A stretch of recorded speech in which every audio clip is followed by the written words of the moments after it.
Começar com o PSD e ver quais as cidades em quais cidades ele saiu vitorioso, Natália. Vou limpar aqui a tela para pegar toda a relação das 9 cidades onde ele elegeu.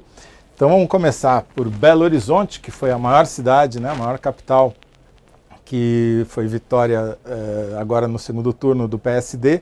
Fouad Noman, que era candidato à reeleição, conseguiu se reeleger. Votação apertada ali, né? Mas venceu o candidato bolsonarista, o Bruno Engler, que é deputado, né? E o que você achou desse resultado, Natália? É bem interessante porque mostrou que em BH eles conseguiram fazer uma coalizão com a esquerda, né? Com a centro-esquerda.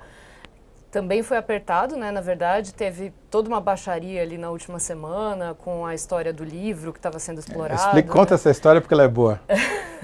O livro do Fouad Noman tinha um trecho que citava de forma literária, né, um episódio de estupro, e isso foi usado pelos bolsonaristas ali para dizer que ele é a favor da pedofilia, né, porque naquele trecho específico se tratava de uma menina de 12 anos, e aí eles tentaram usar isso para dizer que ele estava indo contra aí, a moral, os bons costumes, mas a Justiça Eleitoral interviu, deu um direito de resposta longuíssimo para o Fouad.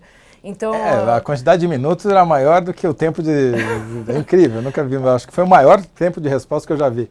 Então acho que isso impactou aí, a reta final de BH ficou marcada por essa polêmica. E o Fouad é aquele caso típico, é parecido com o Ricardo Nunes aqui em São Paulo, né? Ele era o vice-prefeito, o prefeito saiu para disputar a eleição de governador, acabou perdendo a eleição, mas o Fouad continuou, ele era meio desconhecido, e entrou nessa campanha para tentar se tornar conhecido, e a campanha dele era curiosa, né? Porque ele fazia essa imagem do bom velhinho, né?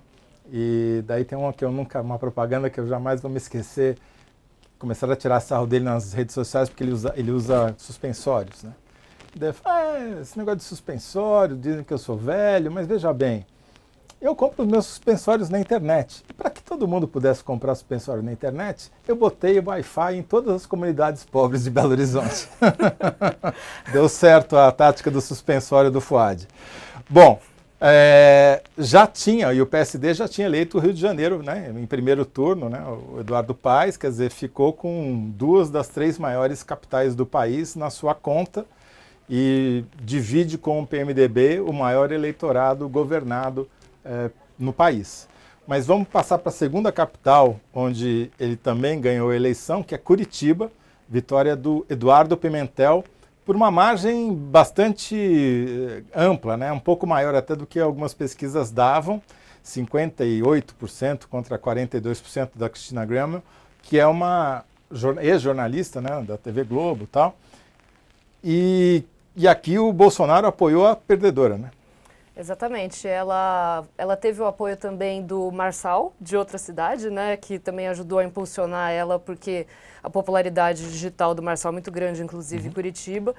Ela também é um desses cavalos perdedores aí que o Bolsonaro escolheu nessa eleição, né? Ela ficou conhecida lá em Curitiba por ter opiniões contra a vacina, propagar ali ideias negacionistas durante a pandemia, então se consolidou como uma comentarista ali naquele momento, e apesar disso e apesar desses apoios aí que entraram aí de última hora para ela, não conseguiu vencer a força do nosso Gilberto Kassab. Exatamente. E é curioso porque o vice do Eduardo Pimentel é do PL do Bolsonaro, quer dizer, ele traiu o seu próprio partido apoiando a Cristina Graham, que é do PMB, que é um partido nanico. Bom, vamos então para outras cidades. Essas foram as 2 únicas capitais que o PSD ganhou no segundo turno. Mas ele ganhou outras cidades importantes. Vou pegar minha colinha aqui. Ganhou em São José dos Campos, aqui no Vale do Paraíba, no interior de São Paulo. Ganhou bem lá com o Anderson, derrotando o Eduardo Cury, que é um político tradicional da cidade, e é do PL do Bolsonaro. Ganhou também em Ribeirão Preto, que é uma das grandes cidades da Grande Matão. Só que olha só a diferença de votos que foi em Ribeirão Preto. Foi 131.421 a 130.734, quer dizer, menos de 1.000 votos de diferença contra o candidato do Novo. Ricardo Silva é deputado federal e ganhou ali olho mecânico, como a gente dizia antigamente. Ninguém vai entender essa expressão, mas tudo bem. Vamos agora para Londrina, no Paraná. Se eu achar aqui... tem que ir mais para baixo aqui. Por ordem de estado. Londrina. Então, em Londrina, o candidato do PSD foi o Thiago Amaral, derrotou a candidata do PP, do Arthur Lira, por uma boa margem de vitória. Ganhou também... Vamos voltar para São Paulo aqui. São Paulo estava em primeiro lugar aqui. Vamos para Piracicaba, outra cidade da Grande Matão. Opa! E aí é um caso curioso, porque o Elinho Zanata é um candidato novo, tinha sido prefeito de uma outra cidade, e se lançou contra o atual prefeito, Bajas Negre, do PSDB, uma liderança tradicional lá de Piracicaba, né? E o Bajas Negre saiu em primeiro no primeiro turno, e ele conseguiu virar no segundo turno, um fato raro. Primeiro por derrotar um prefeito, porque a taxa de reeleição foi recorde esse ano, mais de 80%, e conseguindo ainda virar no segundo turno, e por uma margem até que grande, proporcionalmente grande. Né? Vamos agora então para Pernambuco. Ainda bem que está em ordem alfabética aqui. Para Olinda, onde a Mirella derrotou o candidato do PT, o Vinícius Castelo, por uma margem meio apertadinha. Chegou a ter, no começo da apuração, ele está na frente, ela virou no final. E era um reduto tradicional da esquerda, né, em Olinda, né? Quando você tiver alguma coisa para acrescentar, fica à vontade aí também. Sim, estou né? esperando terminar aí o segundo turno, porque eu queria falar sobre o quadro geral aí do PSD. Vamos fazer isso então. Só para terminar então, vamos para Caucaia, no Ceará, outra vitória do candidato do PSD, também contra o PT.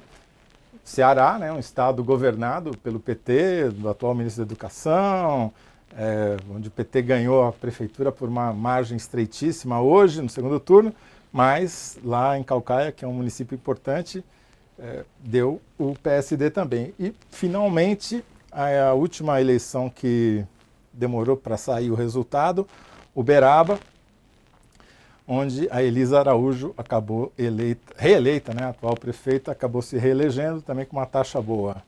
Você ia falar, então... Sim, o PSD, considerando o primeiro turno e considerando as capitais, o PSD conseguiu ficar em 5 capitais, empatado com o MDB, né, e só não conseguiu a maior população por conta de São Paulo, que é a cidade em que o Ricardo Nunes ganhou, mas também sendo apoiado pelo Gilberto Kassab. Então você tem uma vitória do Kassab aí nesses dois sentidos, tanto em ter conseguido ficar empatado, como nessa relevância que ele leva à capital. E aí a gente considera que o PSD hoje está com capitais, ele está com BH, Curitiba, Florianópolis, São Luís e Rio de Janeiro, que são expressivas em termos de população, né? Então, a gente tem os dois na frente, depois tem o PL, e depois o União Brasil. Então, isso considerando apenas capitais, né? Então, você vê essa vitória do Centrão e o PL indo bem, aí depois a gente vai explorar melhor aí a... Isso. Agora, olha só, no primeiro turno, o PSD do Kassab tinha eleito 878. Tá bom. Vamos ter que arrumar meu microfone, então você vai continuar falando um pouquinho, se você quiser continuar com o PSD, falando um pouquinho do estilo do Kassab, que está na oposição e no governo ao mesmo tempo? Sim, pois é. Bom, vamos falar sobre o Kassab, né? Uma das prioridades do PSD nessas eleições foi conseguir, pela primeira vez, consolidar essa máquina que substituiu o MDB no primeiro lugar em termos de números de prefeitos, e isso é muito impressionante considerando que o PSD é um partido recente, é um partido que tem um crescimento que ele não se explica pelo bolsonarismo ou pelo lulismo, ele é um partido que cresce muito com base em alianças locais, então ele precisa dessas articulações na base, precisa de articulações de emendas parlamentares, precisa de articulações no Congresso para crescer, então o PSD ele consegue se consolidar como essa máquina do Centrão e a gente vê pela primeira vez em primeiro lugar, que isso pode retomar agora. Obrigado. Se o meu microfone estiver funcionando, tá ok? Ó, então, Só para vocês terem uma ideia, o PSD foi fundado pelo Kassab em 2011, que é ontem, né? Assim, politicamente falando, a gente pensar que o MDB é herdeiro do MDB velho, o MDB ainda durante o partido de oposição na ditadura, e conseguiu se consolidar na eleição de 1986 como o maior partido brasileiro, etc. Esse feito do Kassab e do PSD é notável, porque ele saiu de 0 prefeitos em 2008, claro, não existia, elegeu 504 já na primeira eleição em 2012, 547, 664 e agora 878 no primeiro turno, mais 9 no segundo turno, 887, que teve um crescimento de 34% em relação à eleição anterior e um saldo de 223 prefeituras a mais do que tinha conseguido 4 anos atrás. É bom lembrar, né, Natália, que parte desse crescimento parece que foi agora, mas não foi, né?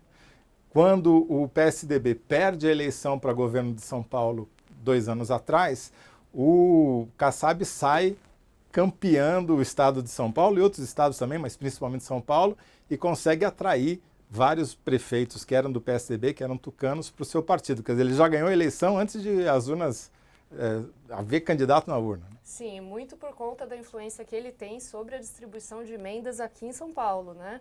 Então, o controle que ele conseguiu ali da máquina do governo do estado impactou muito esse processo. É verdade.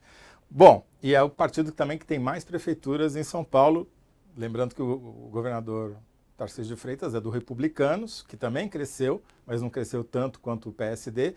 E aí é curioso, né? Porque o Kassab é o secretário de governo do Tarcísio de Freitas, é responsável por toda a articulação política do governo, ou seja, aqui ele está com um bolsonarista, mas em Brasília ele está quase, tem vários ministros, quer dizer, ele eu brinco que o Kassab e o PSD são quânticos, né? Estão em vários lugares ao mesmo tempo, tudo ao mesmo tempo, né? E podem estar tanto na oposição quanto no governo, junto com o lulismo, com o bolsonarismo, não importa. E ele mesmo disse isso quando fundou o partido, né? Dizendo que não é de direita, não é de esquerda, muito pelo contrário. Vamos então agora falar do MDB, que foi até que bem, né? Apesar dele ter perdido o título de